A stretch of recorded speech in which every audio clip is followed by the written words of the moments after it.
All right, well, Arise News analyst Dayo joins us now for a conversation on the president's New Year's broadcast and to what extent it addressed Nigerians as existential challenges. Thank you so much for joining us, and a happy New Year to you, Mr. Sobowale. Happy New Year. Right, we get straight into it. Oh, excuse me, my newspapers are falling off here. Let's get straight into it. And many would argue that apart from money in the bank and fuel in the car and, of course, electricity in their households, Nigerians right now really need a morale lift. Do you think this speech was enough to start the year on an optimistic note for all those who witnessed it? Well, I think it is. Because to a large extent, you will see that this is a leader pleading for patience, for attention, for understanding. I will make some analogies. To me, it's like a master chef at an hotel waiting to serve a very important audience, a fine meal. And then you see the people are getting impatient because it was taking a while, a long time to prepare the meal. And then that chef coming out and said, please bear with me. I assure you, you will enjoy the meal. That's one analogy that he was for on what he was trying to say. The second analogy is physiotherapy. You know, it's physiotherapist working on somebody who has just had an accident and now trying to teach that person how to use his hand or how to walk and say, you must keep on trying until you get it right. That, to me, is the tone of his speech. Of course, he covered all the grounds because he's neck deep in it. And he knows a lot of the problems. Like you said before, fuel in your tank or food in your stomach. Well, that is the basis of everything.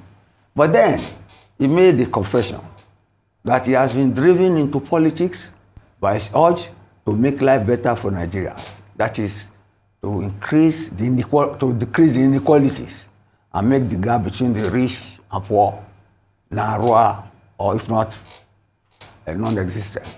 I will say Nigerians will give him benefit of doubt. They'll give him benefit of doubt because there was an election and they know what happened, and they know even the role he himself played in the fuel subsidy is gone saga. But he has said he understands everything.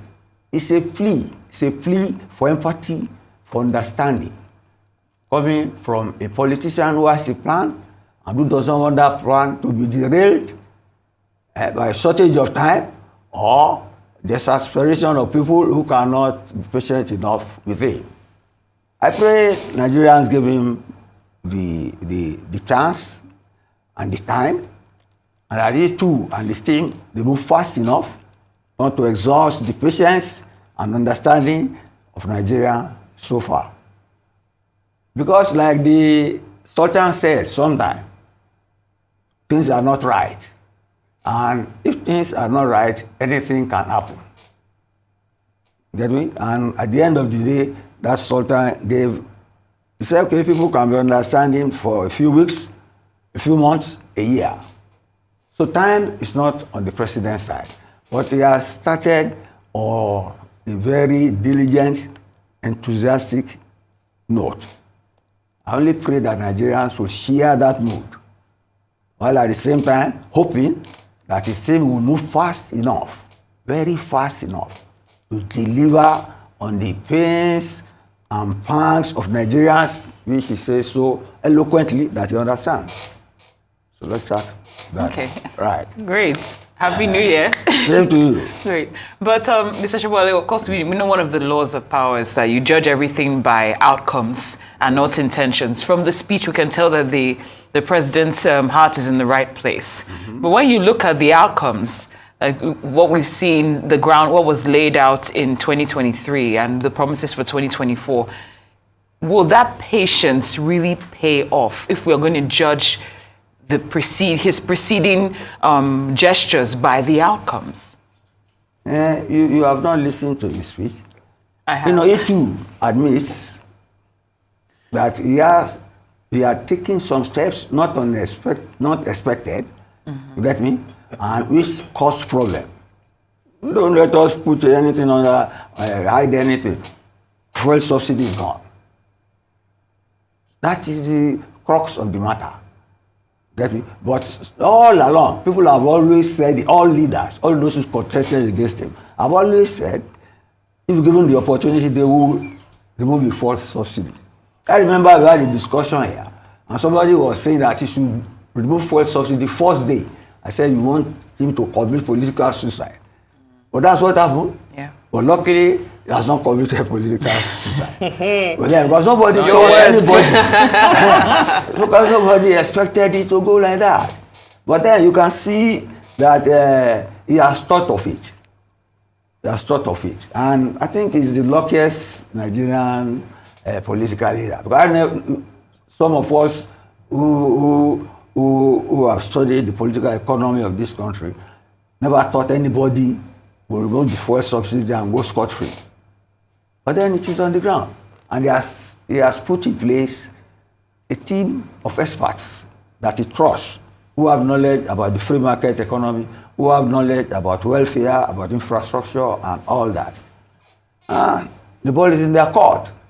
You see, the thing is that it's just 7 months in office. Do you get me now? And they have just concocted the plan. They have just put in place a team. It will take time for things to manifest. But what I'm praying for is that the results, the positive results you crave for will happen even faster than we think. Because many people, Nigerians, give them benefit of that. Except, of course, in the area of insecurity. Because you are seeing now that if the best of plans, if there is insecurity, cannot go on or see the light of day. Like in Plateau now, I'm reading some stories that those who kill people in Plateau moved equipment there before, and they just came in. So it means some people are trying to sabotage his effort, his government's effort. So you should look, ferret out those people and deal with them. Because without political stability, there can be no prosperity, there can be no peace. So the ball is in his court to do that. But the way I see him, he is pleading, he's not pleading for mercy, he's pleading for understanding and support, empathy.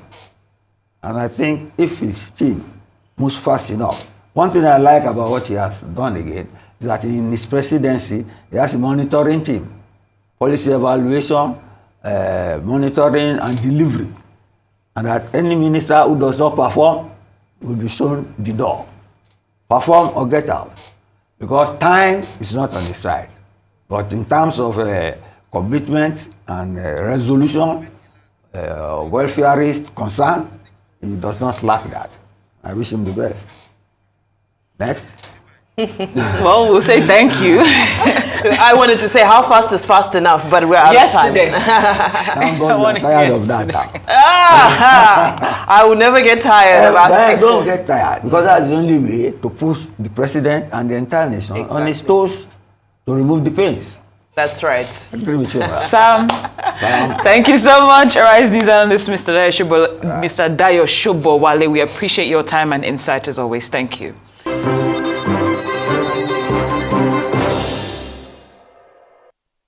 Welcome back to Newsday. Thank you so much for staying with us. Now, of course, still with us to review some of the headlines of today's newspapers from around the world is Arise News analyst Dayo Sobowale. Thank you so much for staying with us. Cynthia, I'm glad you're right here. Let's get straight into it.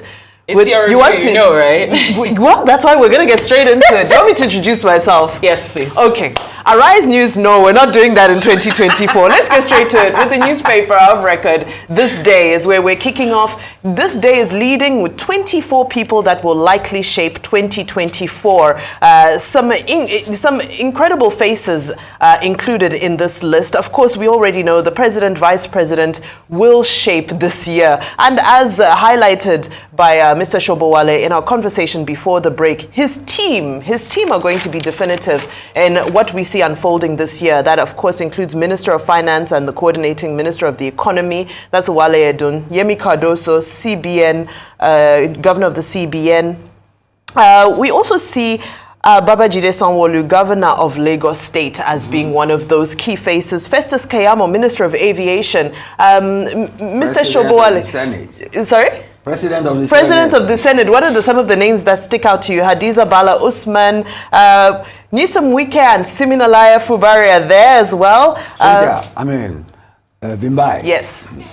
My take on this, after a speech and all these people, these are the people who make his plea for understanding, time, and empathy. So these are the people who can make sure he succeeds in that regard or not. Because they are key office holders. All aspects, in the legislature, in the ministries, they are the people who can allow the president to walk his talk, literally, to walk his talk, put on the ground the things he needs to do fast enough so that Cynthia will not be getting jittery literally every 24 hours. How about when timelines? They are the key players. The Minister of Finance, the CBN Governor, see them, Keyamo, all the key ministries. We have problems in this country. So they are not there. You see, it's not as if they are putting them like man of the year or something like that. No. Their jobs are literally on the line if they don't deliver. That's and right. I wish them the best of luck. And also, just to add to the list of people who undoubtedly shape the year, this day did a special, in this report, included the security sector. So let's just do the roll call. Combined team of the defense ministers, Badaru Abubakar, the national security advisor, Malam Nuhu Ribadu, the chief of defense staff, General Christopher Musa, the chief of army staff, Lieutenant General Taurid Lagbaja, the chief of naval staff, Vice Admiral Ikechukwu Ogala, the chief of the air staff, Air Marshal Hassan Abubakar, and Inspector General of Police Kayode Egbetokum. So now, you see, literally, they are just on the line if they don't deliver, given the mood of the president and his plea for understanding and the pains of Nigerians. And like I said earlier, political stability is the bedrock of economic prosperity and peace. So, those who are in charge, there are about 5 there. So I wish them the best of luck. Absolutely. I think today we can all agree we wish these people all the luck because their success is our success. That's on the cover of this day. So let's quickly move, just so we can browse through some other papers. The Nation newspaper is also leading with Tinubu's pledge to Nigerians, expect a fulfilling year 2024. We won't delve too much on that. We've already spent a lot of time on it. Above the masthead on the right-hand window, factional speaker quits Rivers House of Assembly. Of course, that's all about Honorable Edison Ehie, who has tendered his resignation, not just as Speaker of the House of Assembly, but also as a lawmaker. Latest development, we all know that he's a Fubara loyalist. So it'll be interesting to see how this is going to play into 2024 in River State. The saga continues. What season is this? Season 3? It's an evolving situation. You can see, they said some speaker of a 4-man house has resigned because they say maybe he'll be made chief of staff. That is part of what they signed. So they signed something and they must fulfill what they signed. So we cannot know from outside until those developments come out. But all we hope for is that everything is resolved peacefully and they don't burn down Parliament or want to shoot a government again. That's right. We also hope everything is resolved constitutionally because that's very important as well. Now, very quickly before we run out of time, let's head to the Vanguard. The Vanguard is leading with what's possibly one of the biggest news stories of the day, and this is all about the budget. NLC, NECA, LP, others fire NAS for raising 2024 budget by 1.2 trillion naira. So now we know that the budget was passed on Saturday, and the Speaker of the House of Reps, that's Tajuddin Abbas, stated that after we received the budget proposal, we worked extra hours, no weekends, no breaks, even during Christmas. We had to work. And so we expect the budget to deliver because there's no sector that we did not cross-check. This is a direct quote from him, and he says he assures that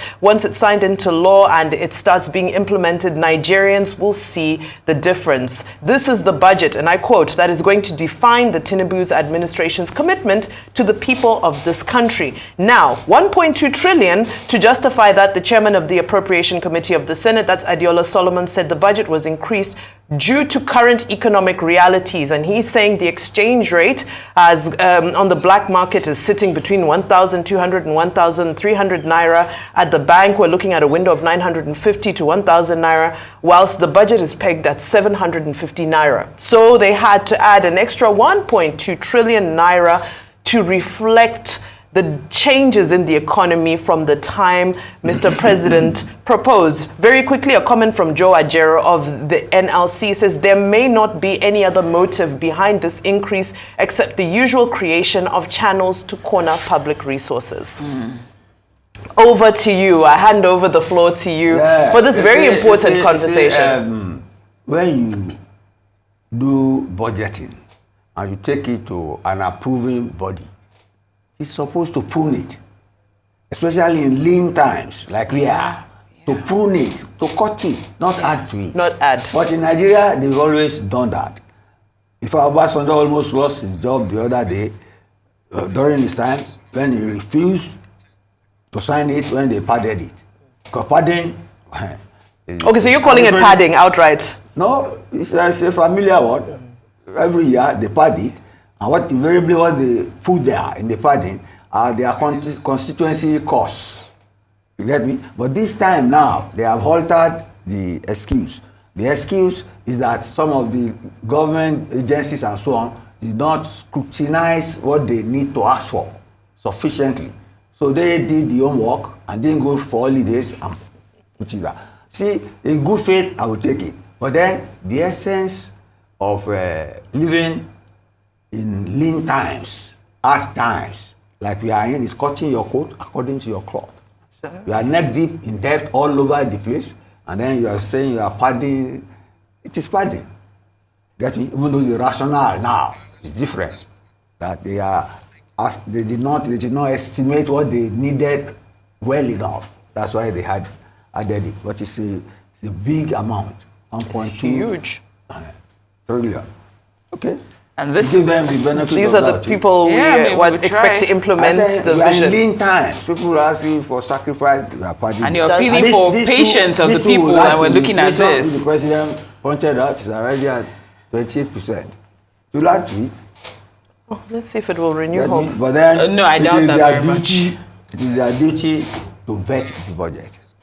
Well, thank you so much. Instead of pruning it, they have added it. It is well at this point. Thank you so much, Arise News analyst Mr. Dayo Sobowale, and thank you, Anchor Vimbai Mutinire Payong, for that wonderful review. Thank you.